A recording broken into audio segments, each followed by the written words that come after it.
Hi, it's me. I'm up here. It's Severely Creative here. I am making some foam picks. Well, yeah, they're foam picks for your 4th of July, holidays, Memorial Day. And what you're going to need for this is, I've got my hot glue gun already. You'll need some paper straws.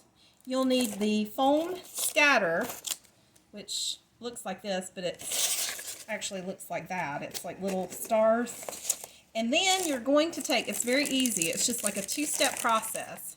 So you're going to take a little star and you're just going to put the hot glue gun, kind of push it in there. Once it's heated, you're going to pull it out, add a dab of glue. See how I did that? And then you're just going to push that straw up in there and hold it for just a second. Make sure everything's centered. Looking good. Let go, and then just pop it in a little, I've got mine in a little foam tray to dry.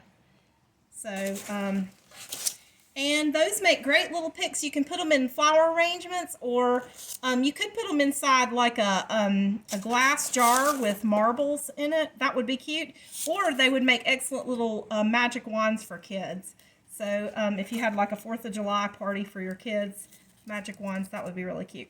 But anyway, I hope everybody has a good day. Have a blessed day. And be sure to like, subscribe, share, all that good stuff. Thanks a lot. Bye-bye.